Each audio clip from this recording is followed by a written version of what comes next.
Good morning student, मैं गुंजन सिंह।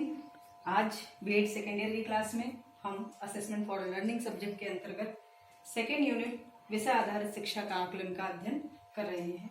जैसा हमने कल पढ़ा था मूल्यांकन की कुछ तकनीकियों के बारे में, जो मैंने आपको बताया था ये परंपरागत तकनीकी है, जिसमें हमने परीक्षा है, अवलोकन है, अभ्यास है, ये सारी तकनीकियों का अध्ययन किया था। आज हम उसी को आगे एक और तकनीकी, आधुनिक तकनीकी बताई थी, पोर्टफोलियो। उसके आगे ही हम आज बढ़ेंगे। नेक्स्ट तकनीकी जो है मूल्यांकन की आधुनिक तकनीकी, वो है सीए या सीबीटी। सीए है कंप्यूटर एडेड असेसमेंट, जिसका मतलब होता है या computer based teaching test, computer based test teaching भी हम कह सकते हैं, क्योंकि आजकल तो जब से ये कोरोना आया है, कोविड-19, तब से पूरी दुनिया ही कंप्यूटर आधारित हो गई है। हमने देखा है ऑनलाइन टीचिंग हो रही है, ऑनलाइन क्लासेस चल रही है, एग्जाम ऑनलाइन हो रहे हैं।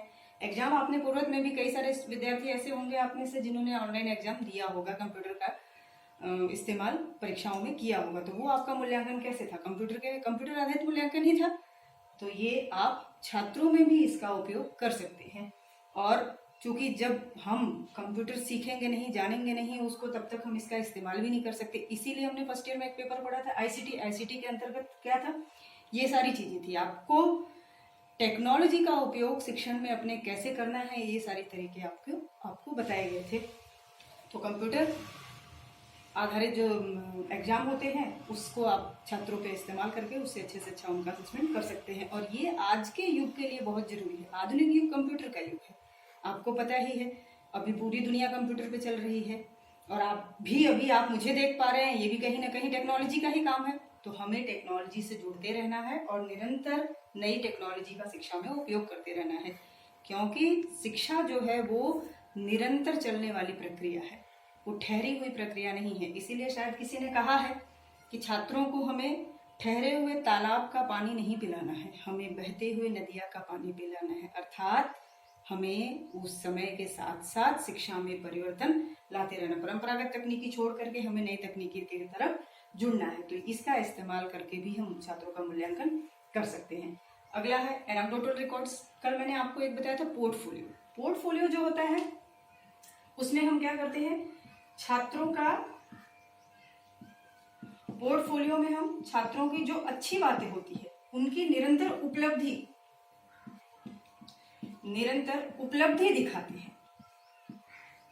एक तरीके से हम कह सकते हैं ये उनका अचीवमेंट फाइल है, जो उन्होंने मतलब आपके विषय में अभी उन्होंने कुछ सीखा था, आगे कुछ सीखा, फिर नेक्स्ट लेवल गए, फिर उससे एक लेवल अप गए। इस तरीके से करके आप उनकी उपलब्धियां पोर्टफोलियो के अंतर्गत दिखाते हैं और उसको एक जगह संधारित करके रखते हैं अपने विषय में। और जब वो पोर्टफोलियो विद्यार्थी देखता है, आपके विषय की पोर्टफोलियो विद्यार्थी देखेगा, अरे वाह, मैं हिंदी में इतना अच्छा हूँ, मैंने देखो पहले 10 नंबर लाए थे, अभी 12 नंबर लाए, अभी मेरे 30 में से 30 आ गए।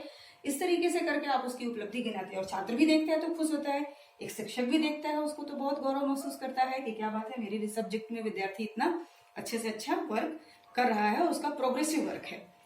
लेकिन एनेक्डोटल रिकॉर्ड जो है इसके अंतर्गत जब मूल्यांकन करते हैं तो ऑल ओवर पूरी तरीके से उसकी अच्छाई भी, उसकी कमियां भी, उसके सहशैक्षिक गतिविधियों का भी मूल्यांकन हम करते हैं। इसमें ये नहीं कि सिर्फ और सिर्फ इसमें आपने शैक्षिक गतिविधियों का मूल्यांकन किया, इसमें आप शैक्षिक और सहशैक्षिक दोनों तरीकों का मूल्यांकन आप करते हैं और उसका रिकॉर्ड आप रखते हैं। एनेक्डोटल रिकॉर्ड का इस्तेमाल आजकल विदेशों में नौकरी तक के लिए किया जाता है। विदेश में जब कोई जॉब के लिए जाता है, इंटरव्यू के लिए जाता है, तो स्कूल से उसका एनेक्डोटल रिकॉर्ड मंगा लिया जाता है कि देखो ये विद्यार्थी किस पक्ष में कितना अच्छा काम किया है, कौन सा पक्ष इसका मजबूत है, राइटिंग स्किल इसकी कैसी है, स्पीकिंग स्किल कैसी है, ये हमको इससे उससे पता चल जाता है। अभी चूंकि आप लोगों ने प्राइवेट स्कूलों का रिपोर्ट कार्ड कभी देखने की कोशिश नहीं, और अभी गवर्नमेंट में भी है, मॉड्यूल भरा जाता है, मॉड्यूल के अंतर्गत छात्र का पूरा रिकॉर्ड होता है, हर एक तरीके का रिकॉर्ड होता है।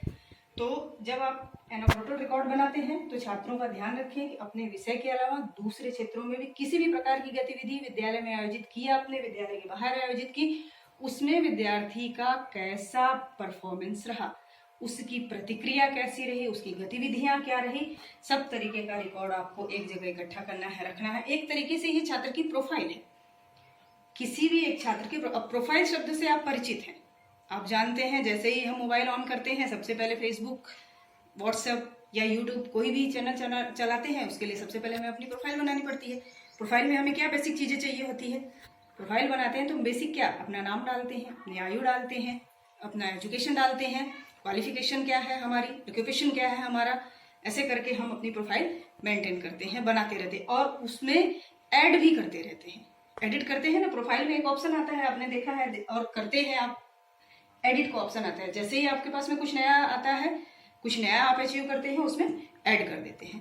इसी तरीके से एनेक्डोटल रिकॉर्ड में भी छात्र की प्रोफाइल बनानी है आपको।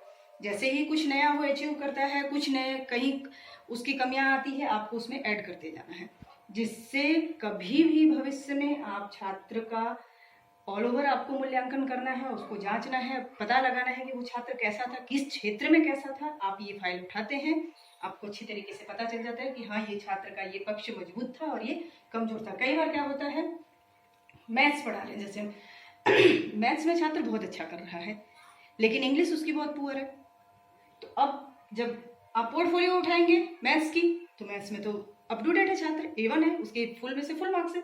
लेकिन जैसे ही आप इंग्लिश की प्रोफाइल उठाते हैं, उसको इंग्लिश का पोर्टफोलियो उठाते हैं तो 0 है। तो यहाँ से आपको पता चलेगा कि नहीं वो मैथ्स में अच्छा है लेकिन इंग्लिश में 0 था, तो कहीं तो वो अच्छा है, कोई पक्ष उसका मजबूत है। चलिए मैथ्स भी अच्छा नहीं है उसका और इंग्लिश भी अच्छा नहीं, दोनों छोड़ देती है।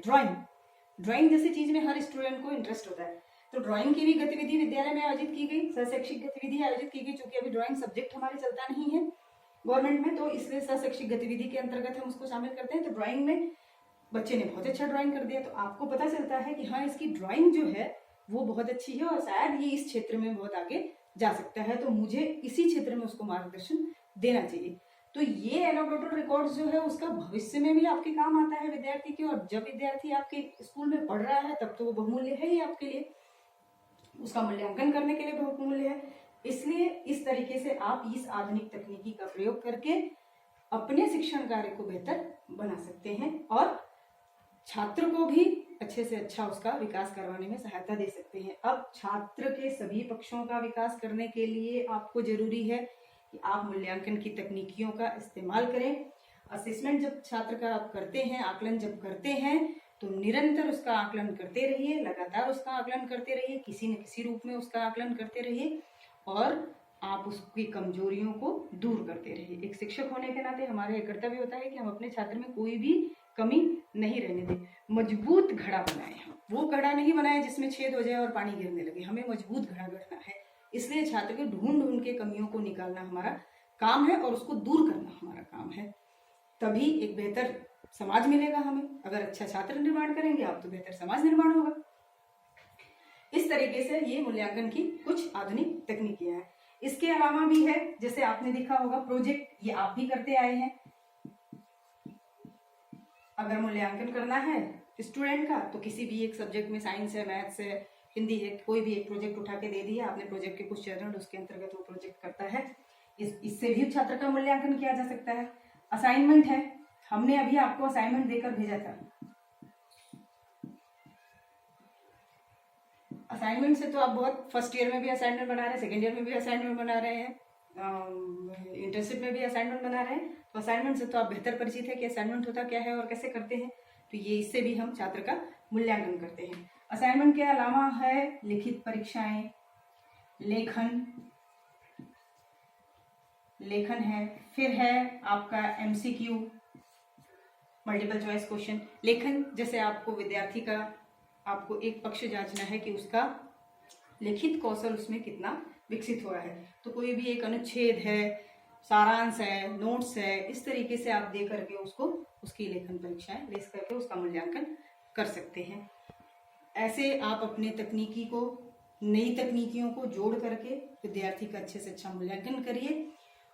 अब जरूरी ये है कि हम किस मूल्यांकन तकनीकी का कहाँ पे प्रयोग करना है इसको जाने, और एक शिक्षक होने के नाते हमें ये जानना बहुत ही जरूरी है। मान लीजिए कहीं पे अवलोकन की आवश्यकता है, वहां पे हम लिखित परीक्षा ले रहे हैं, तो वो वहां पे सफल नहीं होगा और विद्यार्थी का भी मूल्यांकन अच्छी तरीके से नहीं हो पाएगा। जहां जरूरत है आपको अवलोकन की, वहां पे आप अवलोकन तकनीकी का इस्तेमाल करिए।